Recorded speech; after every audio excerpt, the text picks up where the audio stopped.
So immigration today in our country, as in the past, is very much at the center of our economy, our society, and the institutions of our country, our schools, our museums, our libraries. It's a story of how we came to be the country we are today, and it is the future.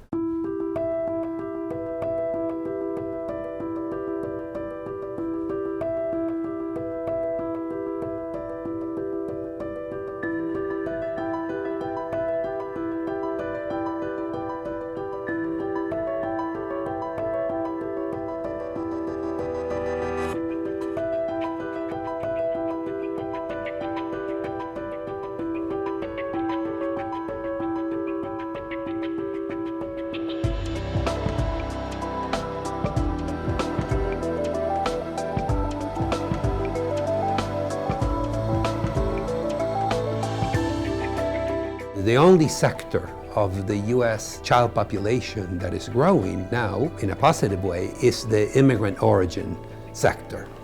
So we must endeavor to understand and to engage with our immigrant-origin population for our democracy, for our economy, and for our society. The children of immigrants today in Boston, in New York, in Chicago, in Los Angeles are going to be the doctors and the lawyers and the firefighters and the nurses of tomorrow. Our country is made stronger by the energy, by the optimism, by the enthusiasm, by the forward-looking attitude that young immigrants bring. So, in a nutshell, today we live better, we eat better, we dress better, we dance better because of 200 years of immigration. What we need is a new generation of teachers, of counselors, of coaches, a new generation of docents, a new generation of librarians who both understand and have the curiosity and have the tools they are going to need to engage with, to enter into conversation, to better serve our newest Americans. In general, it is a story of optimism, of the many, many contributions that newcomers make to our country. It is also a story about lowering the temperature, lowering the heated discourse, so that we can flourish moving forward.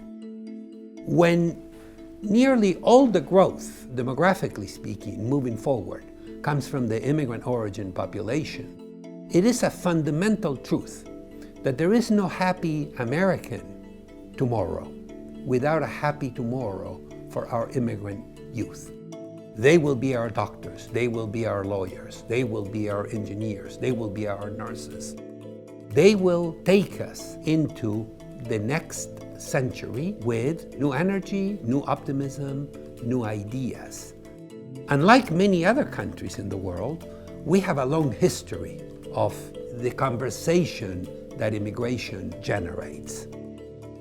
The condition of democracy is not a given condition. The work of democracy, the great John Dewey once said, needs to be renewed, and is renewed every generation. And of course, as an educator, it is renewed perhaps above other places in the spheres of society where immigrants and citizens come together to debate the great questions of our times. The work of education, the work of schools, at their very best, is the work of mimicking, of embodying the promise of the democratic ideal. First, listen. First, be open. First, be respectful. First, find yourself in the story of the other, in the dispossessed, in the refugee, in the migrant. It is that common humanity that we find in the eye and in the voice and in the experience of the newcomer that I think is very, very important.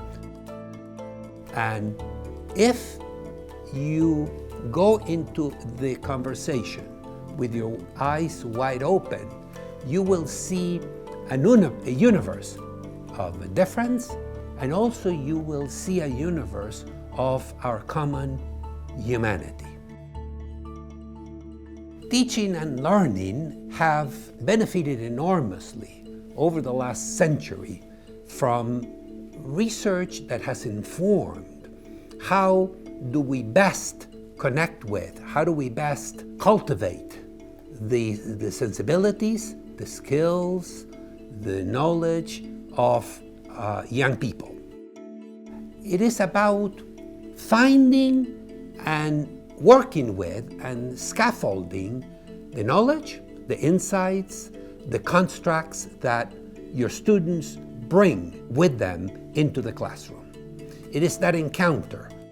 But to get to that zone, to get to understanding the strengths and the schemas and the values and the sensibilities that the new students bring, especially immigrant students bring into your classroom, you need to be open, you need to listen, you need to learn.